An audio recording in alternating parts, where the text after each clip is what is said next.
What's the Car Talk podcast? Hello and welcome back to the Car Talk podcast, a show where we talk about the latest car news and transportation opinion. I just did like 4 intros there, and this is like the 4th one that I got right. Now even Bailey's getting confused with the rebrand of his channel. Very good, I knew you were going to come up with that. Joining me this week obviously is Matty, as usual. How are you doing? Yeah, I'm fine, Bailey. Yeah, where's our guest? Yeah, we've had a bit of an issue with this, haven't we? We were obviously saying last month that we were going to bring a woman guest on, which was the first of our kind. But obviously now we don't have a guest. So what's happened, Matty? Well, this is the thing. She's she's busy, and it's kind of not fucked the job up a bit, but it's fucked up for the people who I invited to email in to become a guest last week. All those other sort of diverse people, we're going to have to put them on hold because we're waiting for her to come on.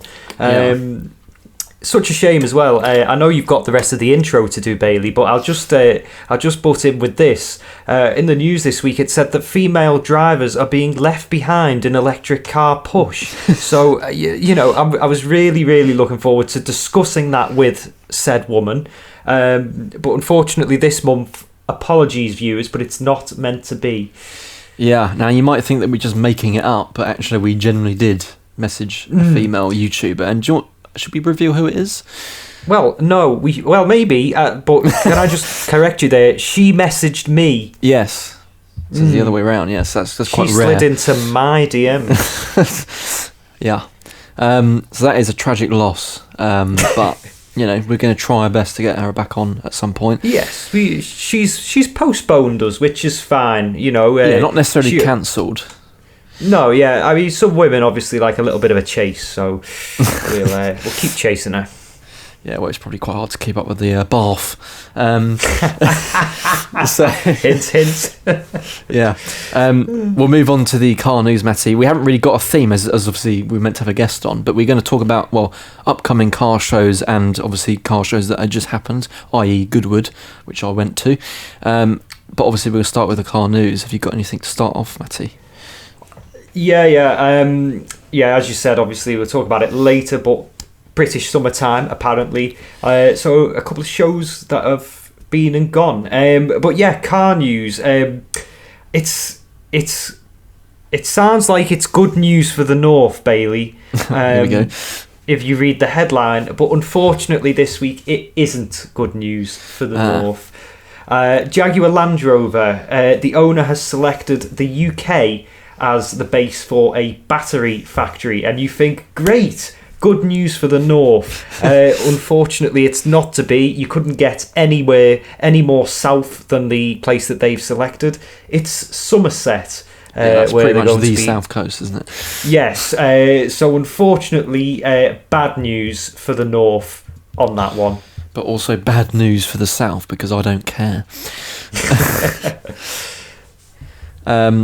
I have got an interesting car, Matty, and it's most of these cars that I bought up this month are because I saw that were Goodwood, and also this is because they were revealed there. So it's it was a great opportunity for me to share my experience of it as well. But one of the cars that I want to mention this month is the McMurty Spurling Pure. Now, if you look at the picture of this, Matty, I don't know if you've ever seen this. It's basically a track focus electric sort of go-kart, like glorified sort of go-kart. It's got 1,000 horsepower, and it's limited to only 100 units. You can see it. It looks pretty big on the pictures, but actually in real life, I've seen it go up the hill and stuff.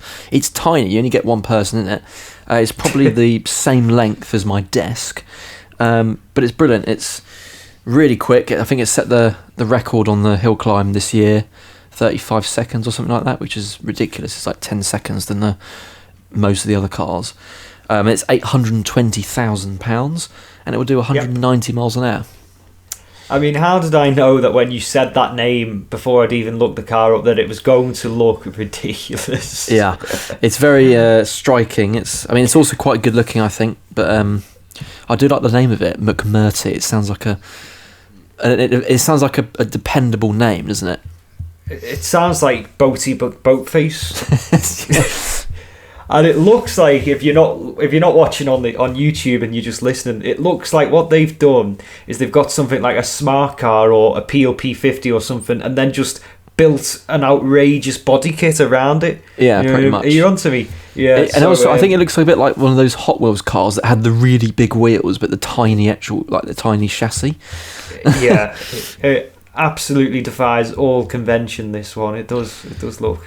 But do you want to know a cool fact about it? It produces 2,000 kilograms of downforce, which is actually more than the car weighs. So it's basically just on rails. It's stupidly fast around the corners. How does it stay in control? Is it just a straight car, or will it go round corners as well? No, it's meant to set. It's essentially set lap times. And that's why I obviously went up the hill climb really far. It does 0 to 60 in 1.4 seconds, which is it's a really mental car. But it's very nothing. very cool. Goes from 0 to 60, literally 0. Yeah, like you click your finger and it's pretty much there at 60 already. But that's the McMurtry Sperling. Sticking with that sort of theme, I guess, a car that I know is going to be up your street, Bailey, the Koenigsegg Gemera. Yeah. So we've got the Chimera, not to be confused with the Nissan Primera. This is an actual sports car, but the Koenigsegg Gemera, 1,700 horsepower, hybrid with a camless 3-cylinder engine, but it's a 4-seater. How cool is that? Are you sure it's got 1,700 brake? I thought it had 2,300.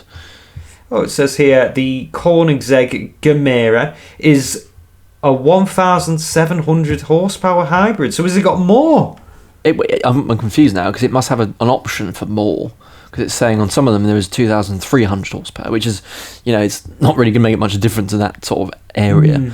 But yeah, I mean, it's a fantastic looking car. It's very, it's a big step in terms of supercar, I think. I mean, yeah, if I was like, I don't know, a Hollywood actor or something like that, I could imagine me having one of these, and that is definitely a compliment from me, because I'd never really imagine having any of these sort of, flashy cars that we talk about on the podcast. But that looks so cool, and it has a purpose as well. Like, yeah, I mean, it's so well designed. I think the design overall is fantastic, and it's not too outrageous either. It's very sort of subtle at the same time. And it's got everything that you expect to find, such as like a big screen technology sort of thing, if that's what you're into, cosseted in a toffee and caramel carbon fibre dashboard, which is lovely. It's lovely, yeah. I was going to say something about it, but I've forgotten, which is quite annoying. Well, if you want me to carry on, I can rattle off a load of Hollywood actors that I could imagine being seen with in that car on our way to, Taco Bell or, some sort of little diner in LA or somewhere like that. But yes, let's find out when it's going to come out, just a little bit more information about it. 2-litre twin-turbo 3-cylinder engine. That's crazy, isn't it? Yeah, unreal. 0 to 62 in 1.9 seconds. I know Boaty McBoatface was like 1.4 seconds, but you've got to pay an extra 4 seconds for the extra 2 seats in the back, 3 seats as well. Actually, 3 seats. You're losing a couple of tenths of seconds there. But yeah, it is basically, for me, the full package. This car is. Yeah, I mean, it's fantastic, really. I mean, all the gull wing doors as well. It's very cool. Anyway, back down to reality. 2 new cars this week that you'll actually be able to afford, but 2 ones that you should think, nonetheless. May I present to you, Bailey, the new 2023 Hyundai Santa Fe SUV.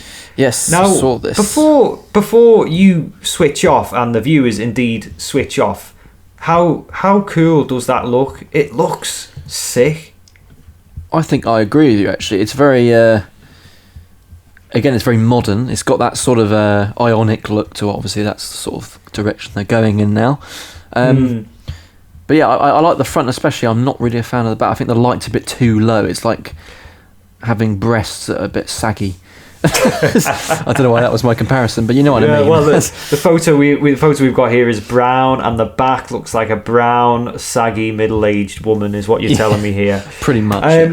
I think it's going to be one of those cars. And this isn't me being biased towards Hyundai. You know that they're my favourite mainstream manufacturer, but I think it's going to be one of those cars that when you see them on the road, it will look better than in the pictures. If you get me, it'll look a lot more proportioned. But I just think that's like for an SUV as well. I'm not a lover of SUVs, but that looks absolutely amazing. And the big bulky wheel arches.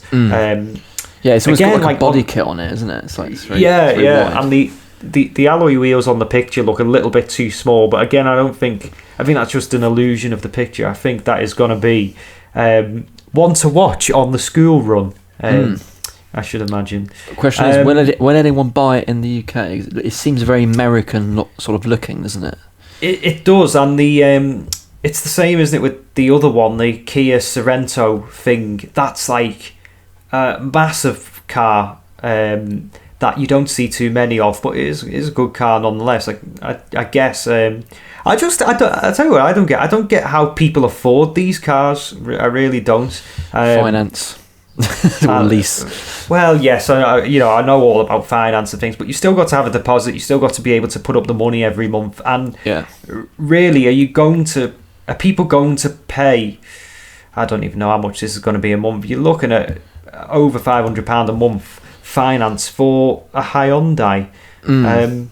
This might be the picture that they use on the finance application. Look how inviting that looks. Maybe that looks brilliant, isn't it? They're thinking maybe you should pay £1,895.99 for 8 years a month for this. I mean, that looks amazing. It does. It's very homely and comfortable. But does that come with the chair and the speaker and the light, etc.? No. That actually might be the cover of the new IKEA magazine. I'm not sure. It could be the new IKEA catalogue, or it could be a couple of optional extras on your what is it? What Hyundai is Hyundai, it? It's how it's pronounced now. Yeah, Hyundai Santa Fe 7-seater. Well, that's that then. I think that's a very good looking SUV, to be honest with you, even though we hate them on the podcast. Matty, I've got actually, do you know the brand Singer? Have you heard of them? Who? Singer. No. So basically, they're a sub-brand of Porsche, but they basically get older Porsches and sort of make them new. You might have seen it before. But Singer have released a new, reimagined 911, and it's called the 911 DLS Turbo. If you have a look at it onto the pictures, Matty, it's basically a 911, but it's got modern lights, got modern wheels, it's got a new body kit. The interior looks fantastic because obviously it's all modernised inside, but it's also keeping the retro feel at the same time, which I obviously am into. This is going to have a 3.8 litre twin turbo flat six, which is pretty much the original engine, but obviously again it will be modernised with modern parts. Over 700 horsepower at 9,000 RPM, and obviously you can see the huge rear wing at the back, and it pays homage to the 934 race cars, which is very cool in the 60s. I don't know if you've seen the pictures of it, Matty. What do you think? No, I'm looking at the pictures now. This is all very good, but one thing comes to mind is that Porsche will stop at nothing to recycle their old designs. They barely change the ones that they're doing now, and now they're dragging up old designs from the past. And can you actually buy this or not? Yep, you can buy this, and I'd imagine it's going to cost a lot of money. They are the biggest cheapskates ever. They really are. But I don't think there's a problem with. I think Porsche as a designer, I think they got the design nailed in the early days, and I think they kept that. I don't think there was any reason to change that. The design, which was already good in the first place. That's just my opinion on it. Well, yeah, true. I think modernising that. Fix it. Well, that's what I mean. Yeah. Yes, I think. Yeah. But this is going to cost around $1.8 million.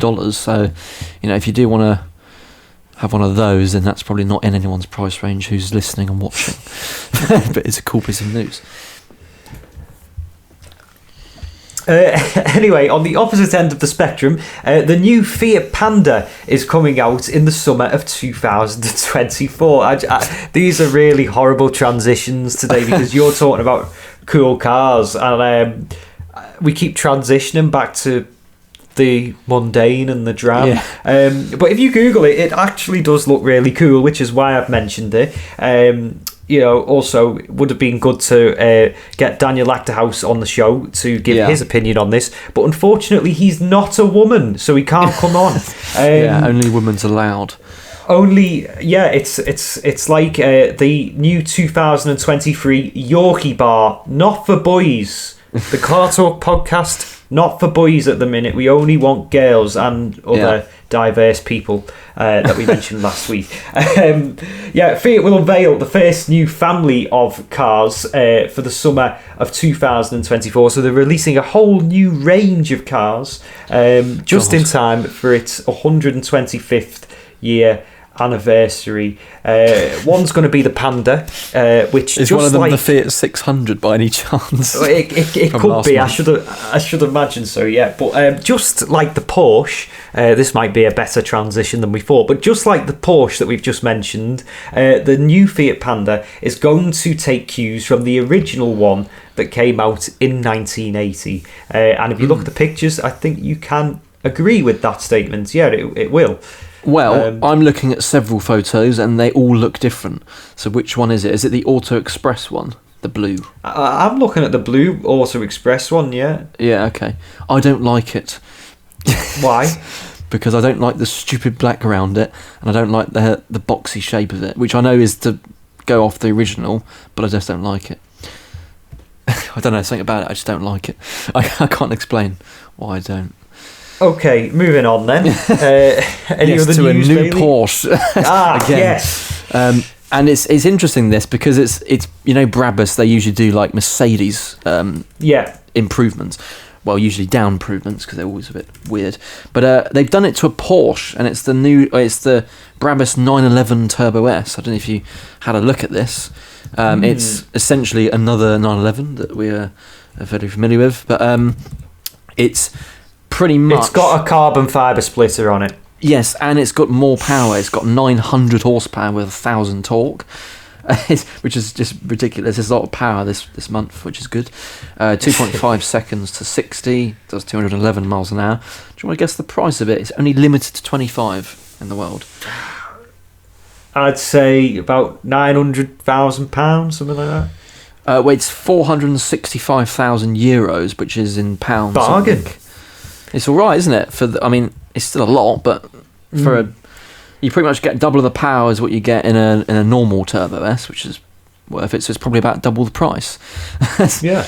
So yeah, there we go. That's the 911.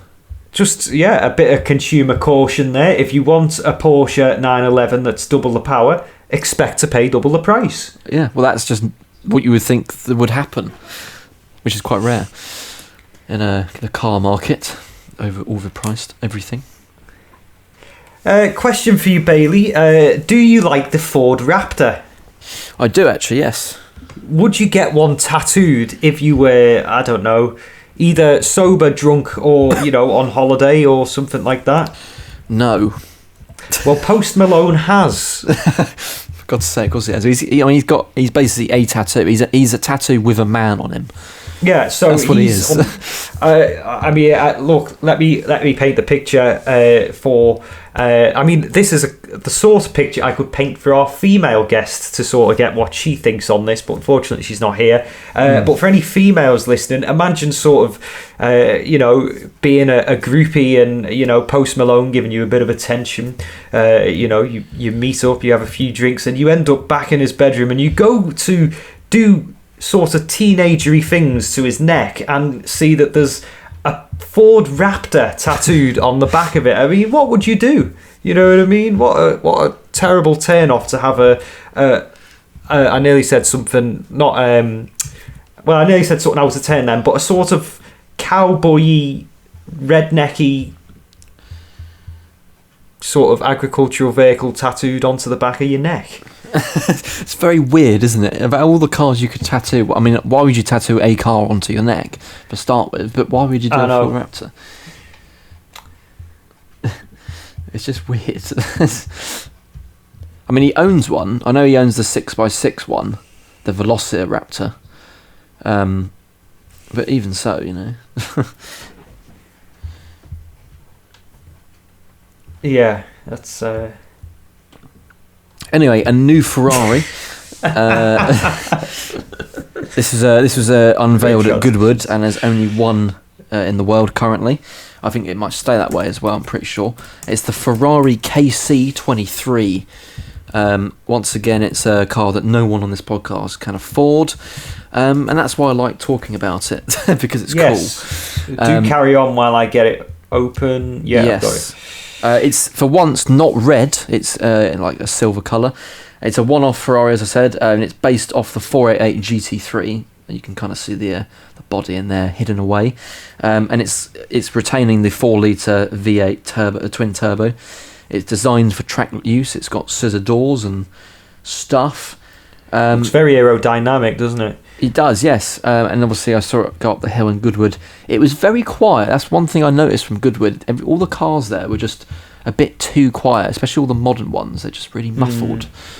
But I think it looks very interesting. I don't know if it looks like a Ferrari, though, which is the only thing. I would say that it doesn't, no.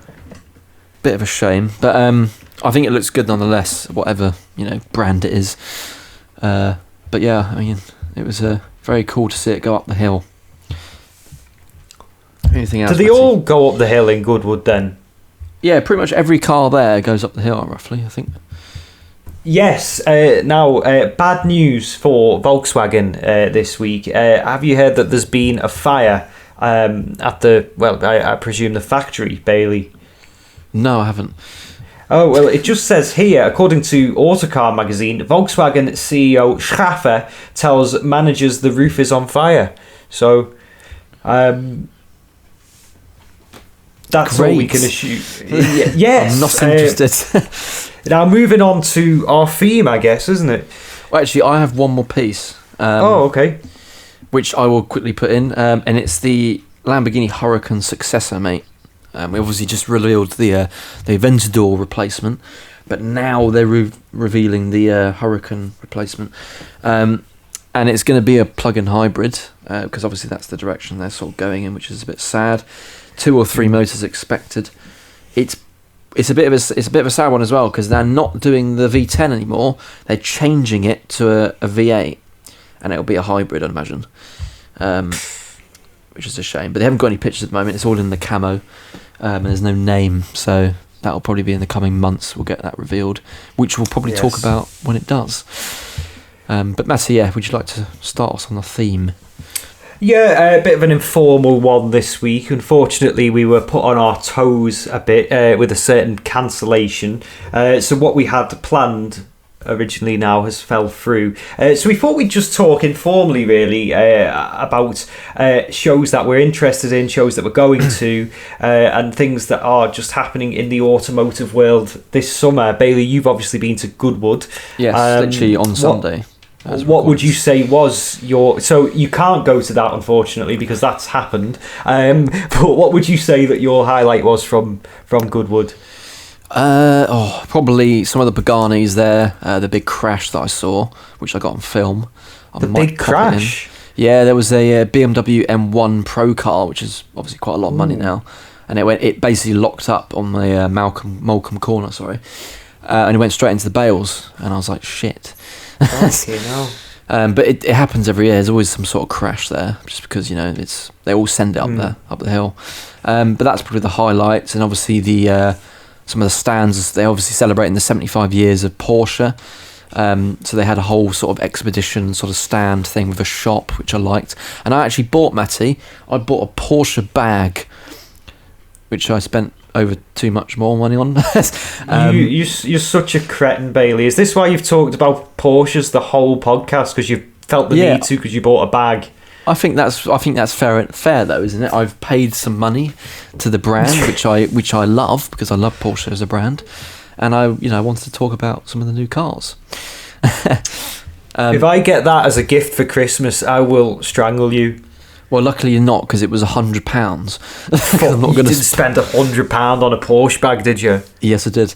No fucking way. No, but it's a limited edition bag, and if you look at, it's based off the 911 Le Mans car, mate. Because if you go onto the Google Images, type in the 911 pink pig. I don't want to. Please. So the livery on this 911 RSR Le Mans car is what my bag looks like, and it's like a little duffel bag, and it's very well made. And I just liked it. That's why I was like, you know what? It's once a year. I'm going to buy something. Oh, that's fine. I mean, all that's running through my head now is that the man with a Land Rover who can't get the service light off, a rusty Mazda, has bought what looks to be a pink Porsche duffel bag from Goodwood Festival of Speed. I'm going to show it on the camera right now. There it is. It smells like armbands. You know, like when you go to a pool. That's what it smells like. Hang on. But I haven't finished, Matty. I did buy something else. Oh, I'm just on the phone to Trini and Susanna. Hang on. For God's sake. Do you want to know what the other thing that I bought was? Not really, but go on. It was. You're gonna laugh at this. This is worse than the bag. I'm sorry.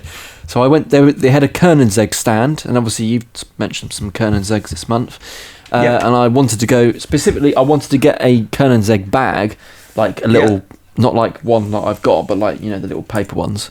But obviously for that I had to buy something, and the cheapest thing there was some Kernan's egg swimming trunks, which is what I bought.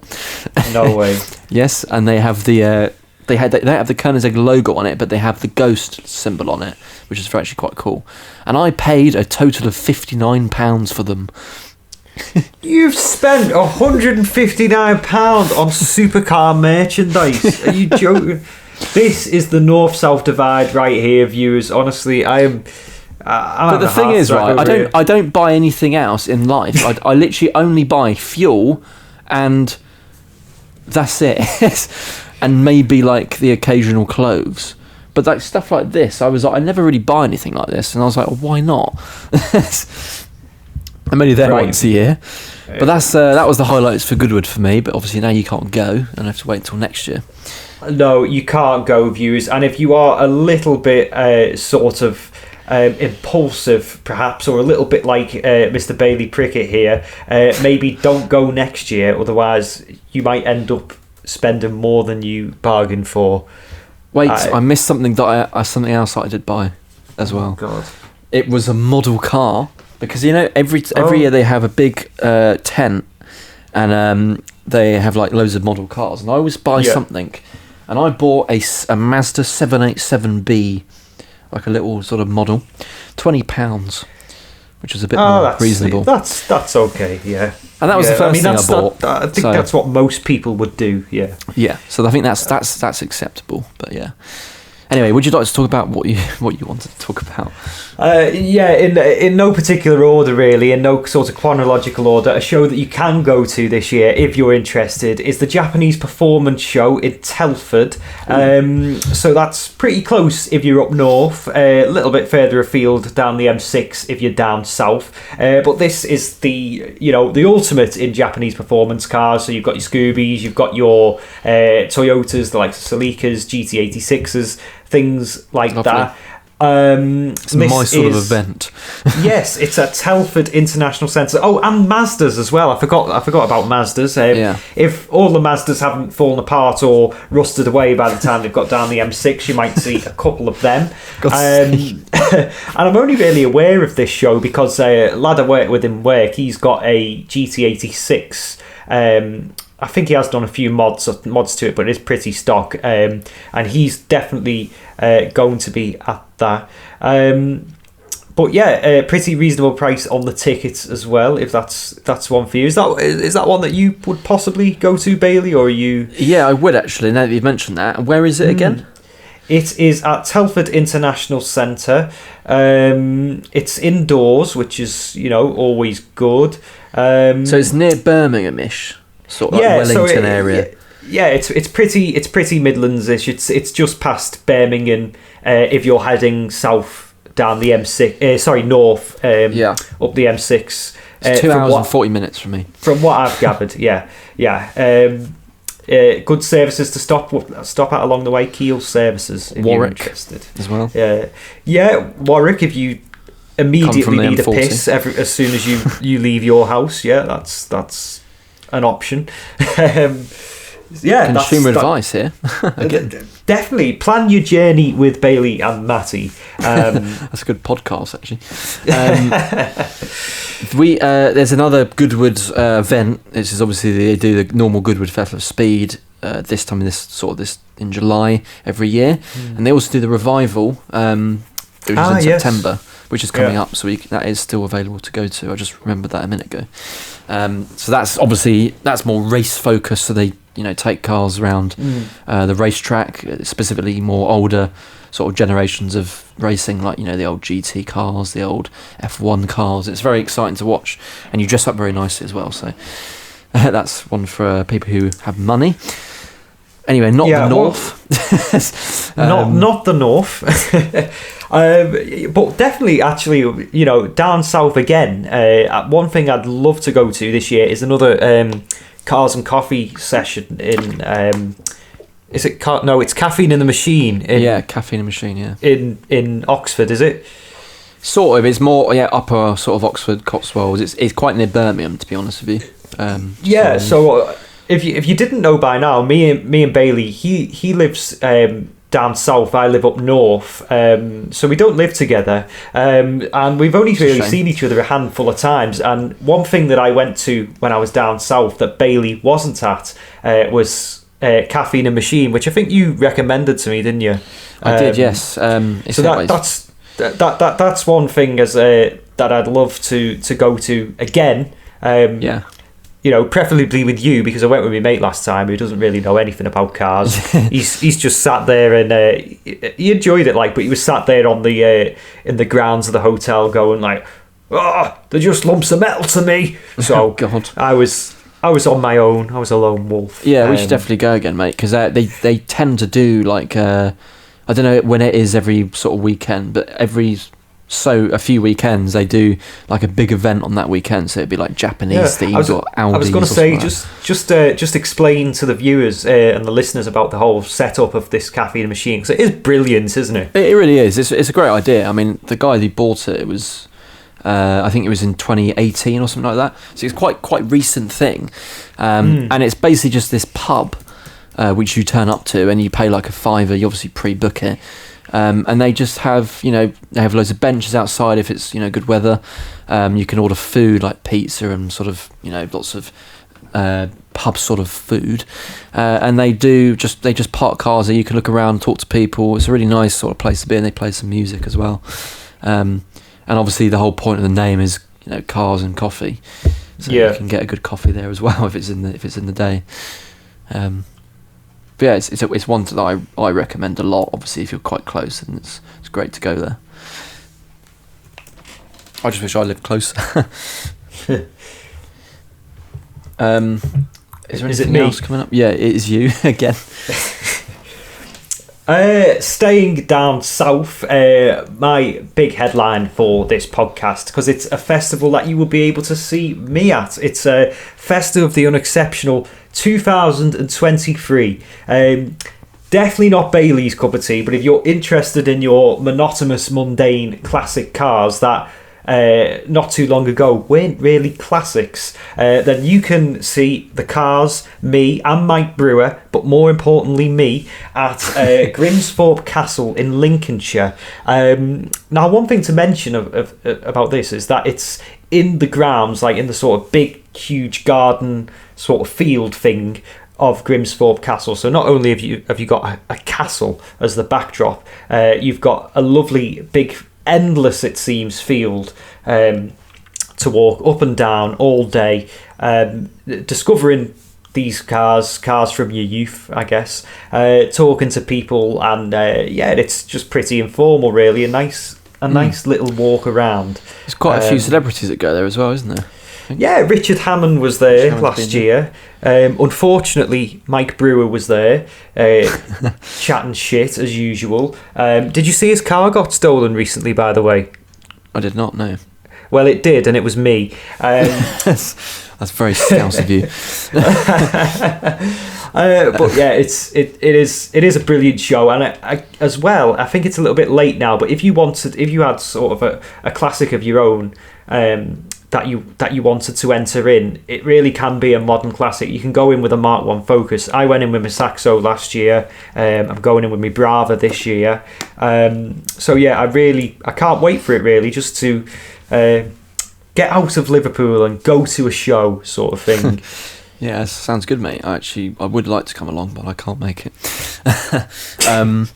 Anyway, I'm trying to think if there's anything else coming up. We kind of mentioned the main ones, isn't it? I mean, Jap Fest is usually a big one that I always miss, but that's like around April time, so obviously that's past now. But that is coming up next year again, obviously. And that's, again, like the one you said earlier, Matty, it's Japanese focus with opportunities where you can actually take your car on the track as well and drive it around.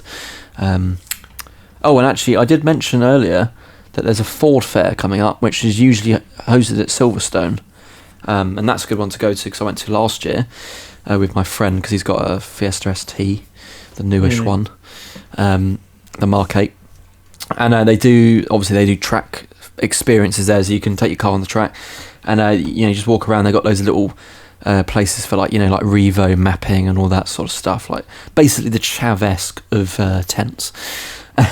And you can walk around, the cars on show there.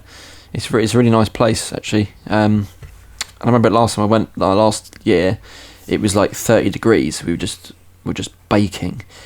So there isn't much shade there. So that's one to look out for. I mean, speaking of Ford, if you'd like to go to a show that you can't go to because it's already happened, on Santa Pod Raceway, which I think is in Northampton, big massive airfield sort of thing. They had the I think it's called the Fast Ford show. Anyway, loads of Fast Fords, old and newish, but like say your Escorts, your XR2s, XR3s, Sierra Sapphires, even an Escort police car was there. Yeah, that's happened, so you can't go to that, but that's on round about this time next year if you want to put that in your diary.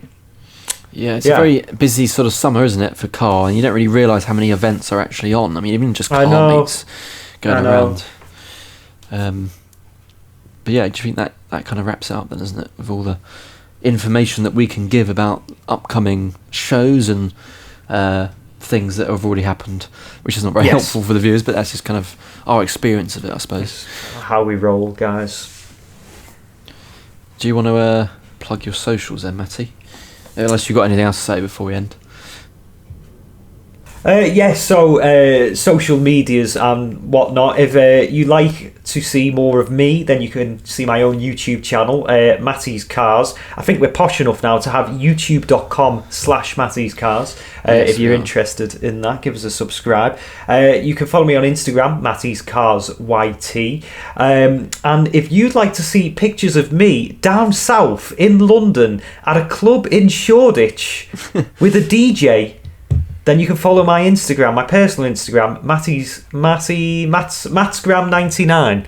There we go. I forgot the name of my own Instagram there, and I haven't even rebranded it in a few years. So wow, that's impressive, Matty. Thank you. Thank you for that, Matty. I'm sure many of the people listening and watching will follow you, hopefully.